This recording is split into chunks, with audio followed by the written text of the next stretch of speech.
안녕하세요. 작가 반지상입니다. 네. 제가 어제 영상부터 계속 그저께 영상부터 똑같은 장소에서 있는 건데 수업을 기다리면서 영상을 찍고 있으니까 잘하고 있다는 생각을 하고 있습니다. 항상 이게 제가 원하는 시간, 이렇게 딱 시간을 내 가지고 뭔가를 한다는 게 제가 퇴사를 하고 난 다음에 그런 부분이 사실 되게 좀 쉽지 않은 것 같아요. 뭐 어떤 부분이냐면 시간 관리하는 게 되게 중요하다는 생각이 들어요. 시간 관리? 시간이 당연히 중요하죠. 회사 다니시는 분들도 마찬가지고 사업하시는 분들도 마찬가지인데 저도 바쁘지 않게 살아가는 것처럼 보이시지만 저도 시간 관리를 잘 하려고 되게 노력을 하고 있어요. 네, 그래서 시간 관리에 있어서 어쨌든 이렇게 틈이 나는 시간에 뭔가를 활용하려고 노력을 되게 많이 하고 있어요. 시간 관리하는 방법에 대해서. 이거는 사실 되게 유명한 얘기인데, 제가 예전에 그런 얘기를 봤어요. 뭐, 중국에 비단잉어, 이 코이라는 비단잉어가 있대요. 근데 이 비단잉어 사례를 제가 이력서 쓸 때 되게 많이 활용을 해요. 취업 준비할 때 이력서 쓸 때 되게 활용을 많이 했던 것 같아요. 근데 이 비단잉어의 특징은 이 어항에서 키우면 한 5에서 8cm 정도밖에 자라지 않는데요. 근데 그게 만약에 강가에, 연못에 풀어놓으면 그게 10에서, 어항에서 키우면 한 이 정도 자라는데 그 연못에다 키우면 한 이 정도, 한 10에서 20cm 정도 자란다는 거예요. 근데 얘를 강가에 풀어놓으면 한 90에서 한 120cm 정도 자란다는 거예요. 이거 같은 잉어인데, 같은 종자의 잉어인데, 자라는 환경이 어디냐에 따라서 잉어가 성장하는 그 성장의 크기가 달라진다는 거예요. 환경이 되게 중요하다는 사례로 이 사례를 되게 얘기를 많이 했던 것 같아요. 근데 요새 생각이 드는 게 어느 날 문득 이게 뭐 되게 유명한 얘기고 오래된 얘기니까 생각을 해봤을 때 이게 분명히 사람이 환경이 되게 중요하구나 라는 생각이죠. 어쩌면 제가 지금 경제적인 자유를 누릴 수 있는 이유도 환경이 중요하다는 거에서, 제가 만약에 회사의 월급이 밀리지 않았으면 저는 경매를 시작도 하지 않았을 거고, 지금 경매도 시작하지 않았을 거고, 그러면 책도 쓰지 않았을 거고, 이 수업도 하지 않았을 거고, 그러면 이 유튜브도 하지 않았을 거란 말이죠. 분명히 지금의 삶이랑은 분명히 달랐을 거예요. 근데 제가 이런 얘기를 지난번에 저희 장인어른한테 말씀을 드렸더니, 장인어른이 너는 회사 월급이 안 밀렸어도 분명히 또 이렇게 했을 거다라고 뭐 말씀을 해주시긴 했는데, 분명히 좀 더 쉽지는 않았을 것 같아요. 제가 예전에는 뭐 건설회사를 좀 들어가고 싶어 했으니까, 건설회사의 뭐 제일 대표적인 회사가 현대건설이나 뭐 이쪽을 되게 들어가고 싶었죠. 저는 결국에 못 들어갔죠.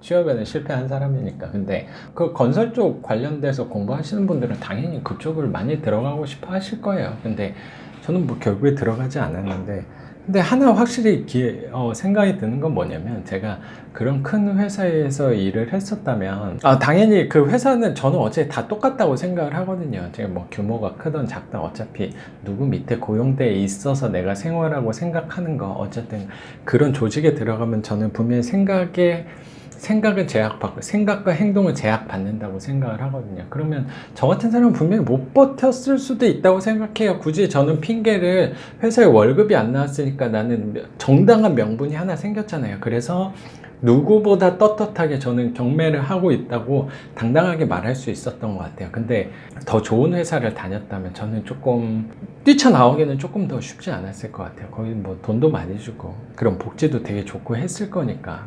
근데 오히려 그게 뭐 감사한 일이라고 생각을 하죠. 그런 뭐 그거 관련돼서도 제가 영상으로 많이 말씀드렸으니까. 그러니까 그 생각을, 제가 왜 이 얘기를 갑자기 말씀드리냐면, 예전에는 그런 어항의 크기가 저를 한계 짓는다고 생각을 했던 것 같아요. 근데 이 한편으로 또 생각을 해보니까, 만약에 이 아까 말씀드렸던 그 비단잉어 코이가 어항은 뭐 해봤자 뭐 이 정도 크기일 거잖아요. 근데 얘가 그래서 10에서 5에서 8cm 밖에 자라지 않는 이유는, 그 환경이 이 비단잉어를 컨트롤 했다라고 생각 생각을 했었어요, 원래. 근데 사실 생각을 해보면 그 생각이 아니고 이 환경, 주변 환경이 이 친구를 그렇게 만들었다고 생각을 했었죠. 그리고 만약에 이 친구가 연못에서 자란다 하면 조금 더 커졌을 거고, 근데 뭐 강가에서 하면 더 커졌을 거고 라고 생각을 했어요. 근데 이 환경이 그래서 사람한테 되게 중요하다. 제가 월급을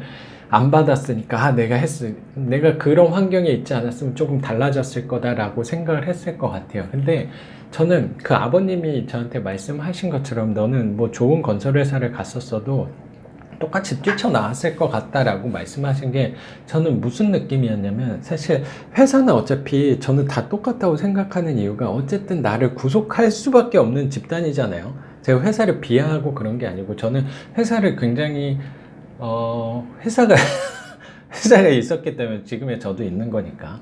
그리고 그 회사 동료분들 제가 되게 존경하고 사랑하는 분들입니다. 근데 뭐 오해는 안 하셨으면 좋겠는데, 당연히 회사는 근데 구속받을 수밖에 없잖아요. 행동이 이 몸, 그 공간 안에 어쨌든 있어야 되잖아요. 그러면 그 공간 안에 있으면 생각도 구속이 될 수밖에 없다고 저는 당연히 그렇게 생각을 하고 있어요. 근데 이게 그 생각을 해보니까 저는 순서가 이 환경이 대상을 규정 짓는다고 생각을 했는데, 이건 조금 반대였을 수도 있다는 생각을 요새 조금 많이 하는 것 같아요.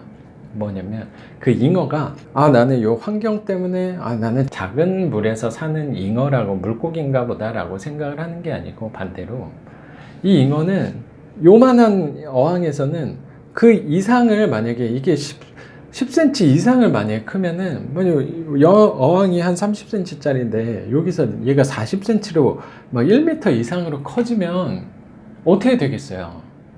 이 잉어는 죽는 거죠. 저는 그 생각도 요새는 많이 드는 것 같아요. 그러니까 이 잉어가 여기서 생존하기 위한 수단으로 생각하는 게 내가 더 몸집이 커지지 않는 거라는 생각을 하는 거죠. 몸집이 더 커진다는 거는 분명히 그 잉어의 생존을 가로막는 거라고 생각을 하고 있어요. 네. 저는 이 환경이 그 잉어를 만든다기보다 그 잉어가 그 그 환경에서 내가 생존하기 위한 방법으로 선택한 게 커지지 않는 방법으로 선택을 한 거라는 생각을 많이 하고 있습니다. 왜냐면 이게 사람도 마찬가지라고 생각하는 게, 가장 나한테 중요한 거는 내 목숨줄이거든요. 목숨줄, 명줄. 그러니까 회사 안에서도 내가 어떻게든 이 공간 안에서 사람들은 첫째로 저는 생각하는 게 여기서 내가 어떻게 살아갈 수 있을까를 사실 제일 먼저 고민을 하는 것 같아요. 그 그릇이 어떤 제가 다녔던 상대적으로 작은 건설회사, 설계회사였던 아무래도 더 큰 대기업이었던, 그게 그렇게 어쩌면 중요하지 않을 수도 있다는 거죠. 저는 거기에 맞는 생존 방법을 분명히 선택했을 거라고 생각을 해요. 물론 여러분도 마찬가지고요. 내가 이만한 물에서 사니까 나는 이렇게 살아야 돼 라는 게 아니고, 여기에서 맞게 내가 생존을 하는 방법을 저는 생각하는 거라고 생각을 해요. 네. 왜냐면 이 가장 중요한 건 내 목숨줄이니까, 네, 밥줄이라고 생각을 하니까. 네. 제가 오늘 말씀드리고 싶은 거는, 저는 사람은, 이 잉어도 마찬가지인데, 이 사람은 자기의 생존, 그 목숨줄을 가장 먼저 생각을 한다고 세상을 접근하면 저는 좋을 것 같아요. 어쨌든 우리 항상 만나는 게 사람들이니까. 근데 사람들을 이렇게 자세히 보면은 그 첫째가 생존, 목숨줄 때문이라는 생각도 분명히 많이 들고 있어요. 그 잉어가 그 어항보다 만약에 더 커지게 자라난다면 그거는 어쩌면 죽음을 얘기하는 걸 수도 있으니까요. 근데 생각을 해보면 이 사람도, 인간도 마찬가지이지 않을까라는 생각이 조금 드네요. 그래서 오늘은 여기까지 얘기하겠습니다. 네. 감사합니다. 작가 반지상이었습니다.